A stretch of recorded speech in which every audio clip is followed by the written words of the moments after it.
Um, I thought I'd post this video because I've seen quite a few people doing it now, and it's basically about their story relating to mental health. So I just wanted to share mine, really. So just have to excuse me, I'm just in my nail room. Just got a break between clients.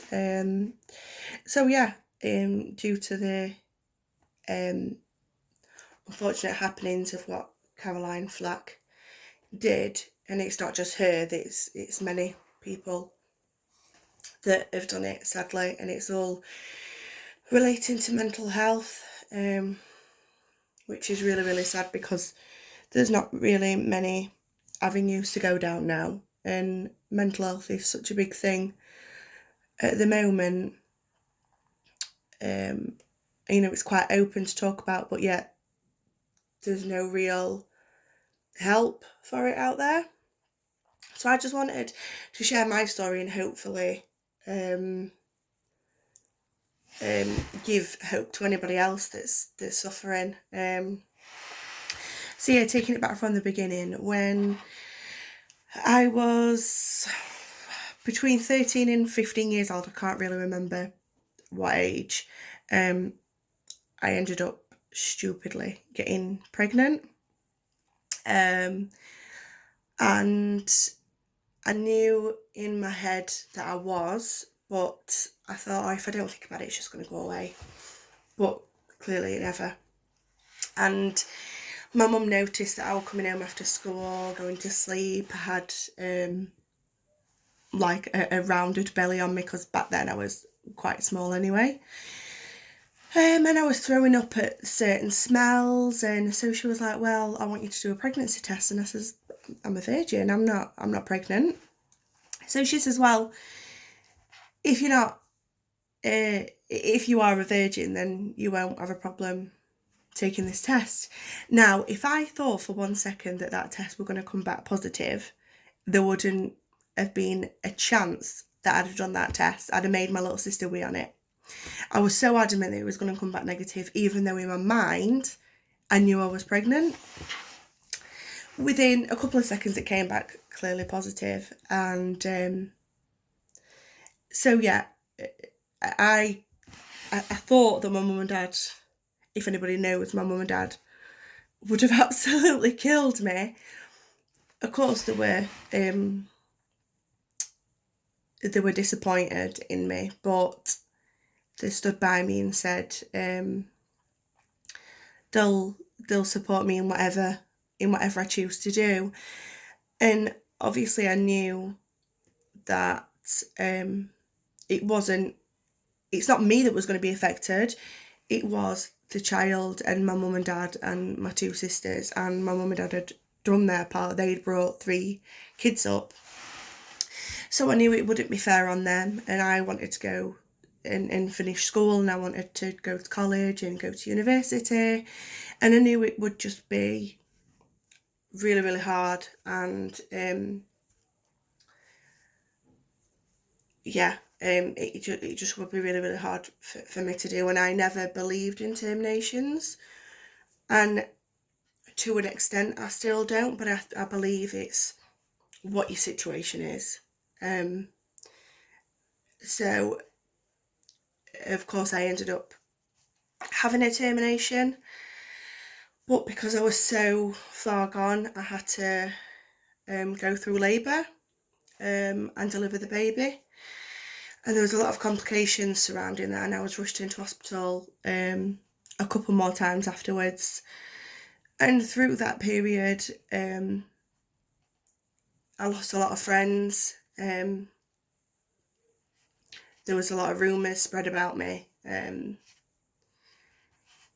And still, I think still to this day, now I still do regret it, but I know everything happens for a reason, and in that child, it wouldn't have been the right thing to do at 13, 14, 15 years old to have a baby. So that was one thing that really, I believe, affected my mental health. I went to no counselling afterwards, and and I sort of tried to deal with it, and it was only later on down the line that it started affecting me. So yeah, that was a lot to deal with in school and being called all sorts of names. So yeah, got, tried to get on with life as normal. Then, unfortunately, my dad was in prison. Well, firstly, he got beat up. He was assaulted in town, and very, very, very close to losing my dad. And that was hard to see him like that, because again, anybody who knows my dad, he's huge, he's covered in tattoos, he's got a name for himself, but it was just hard to see him like that. So yeah, again, that affected us, and from seeing my dad, how he looked when he came home from the hospital was just heartbreaking. And then a few years later, Dad got locked up. Nothing horrendous. Again, that was heartbreaking, because it was the time when I got with my ex-partner, and I know that if my dad had been out, there wouldn't have been a prayer that I'd have became in a relationship with my ex-partner. And I think I was just looking for that comfort that my dad wasn't around, and I got with this person, thought he loved me, and he absolutely did not. I'm not going to go into too much detail because I don't really think it's necessary, but there was a lot of nasty things said and done, and for about 3 years I went through that, and I was it completely broke me. That man absolutely destroyed my life, and still to this day, when I still see him, and we're talking 6.5 years on, and it still gives me that sick, scared feeling. So yeah, I'm not going to go into too much detail, but there was a lot of horrendous things things that you don't want to think about. And again, that affected me a lot. And that's when I started with anxiety and depression, and he took me away from my family, took me away from my friends, secluded me from everyone, stopped me working.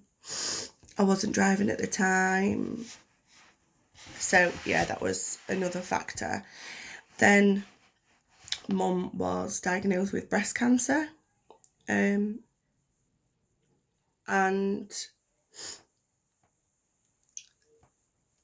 that again was just another hurdle to get over. And at this point, I genuinely thought we were going to lose my mum.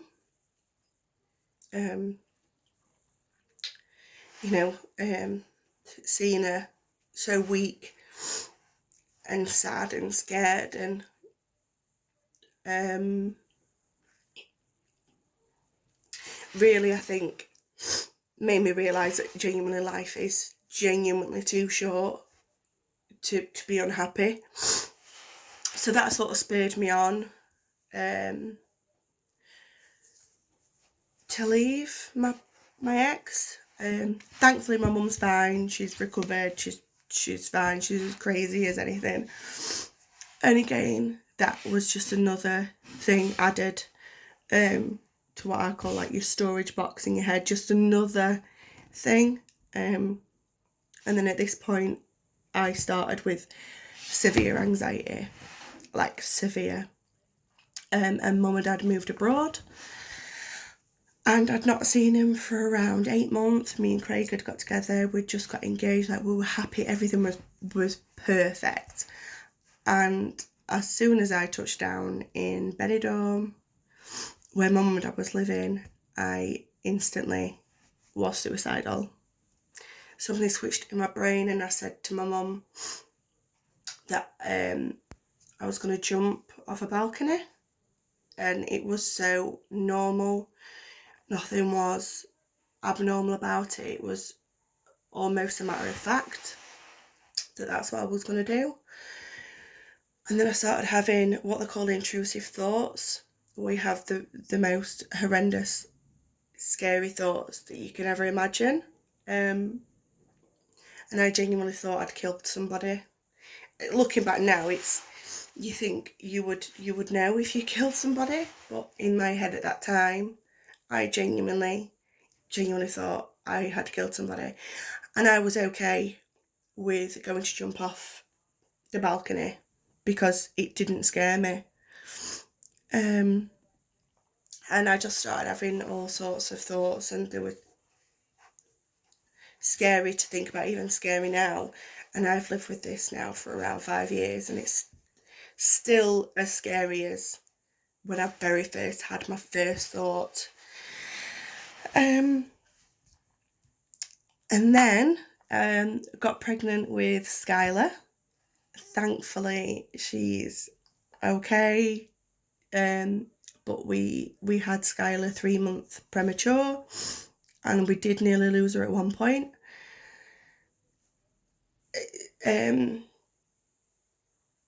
That pain of not being able to bring her home and not have a natural delivery was horrendous, and that definitely affected my bonding with Skylar.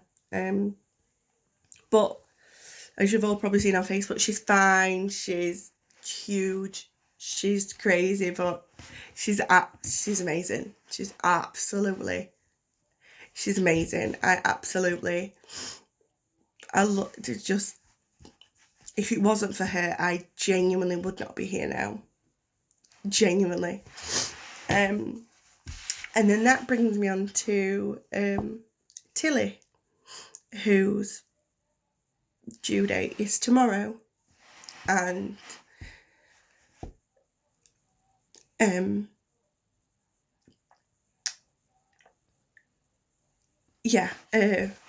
had the same issues with Tilly, but unfortunately she didn't make it. I had to deliver her naturally. She was still alive in me, and she passed as I delivered her. And the pain of losing a child is horrendous, and I will never, ever, ever, ever, ever, ever get over that. The things that I'd been through in the past seem nothing compared to losing a child. But again, that's just one small thing that's added into the storage box, and over time it just builds and builds and builds and builds, and your head just goes. And I've been at that point where I've thought about suicide. I haven't since having Skylar, absolutely no way. But before that, I could have easily done something and not cared what I'd done, and not cared who I'd left behind, and not cared about the people that would have picked all the pieces up. So basically the point of this video is just to share my story. I'm not saying what I've gone through is any worse than what somebody else has gone through. This is just simply my story, and just to raise awareness on mental health, that no matter what you go through, there is always a way out, always a way out. I've been at the lowest of the low, and especially when we lost Tilly, I wanted to go with her. I didn't want to be here anymore, but I've got a purpose to be here. I've got Skylar, and the same as everybody else, even who haven't got children. You know, you've got people that love you, you've got friends that love you. Unfortunately, I haven't got a big group of friends. I have the odd 1 or 2 friends. But I have an amazing family, an amazing partner, an amazing daughter. But I just want people to know that you can talk, and that there are people, there are people out there that you can talk to. So please, please, please, please just talk. Please, that's all I want is please talk. There's nothing that is that bad that can get you to commit suicide. There isn't anything. There isn't anything in this world that we can't get over. And yes, we may need help with that. I still will go to see a counsellor. I'm on the highest dose of antidepressants. But I'm not ashamed of that, because actually now, even though it is Tilly's due date tomorrow, I am probably the happiest I've been in a long time. And that may be because of the antidepressants, but who cares? I'm happy. And if you cut yourself, you put a plaster on it, so why not take care of your mental health? So yeah, I just want everyone to know that there is always somebody to talk to. Please, please, please, even if it's just a stranger, go and talk. I hope this helps somebody, and let's all just try and be kind, and be positive, because you only have one life. It's not a trial run. It's one go and that's it. So let's try and be kind and live every day as it's your last. I know there's your everyday struggles and work and everything, but let's try and see a positive in things, and let's stop bashing each other and being negative and dragging each other down. And I mean, don't get me wrong, I'm the biggest Debbie Downer ever. The glass is always half empty with me. It's never our fault, but I'm trying, and I am trying to be more positive. So yeah, I hope that helps somebody. And if anybody wants to drop me a message, please do. Inbox is always open, no matter day or night. So yeah, thank you. Bye.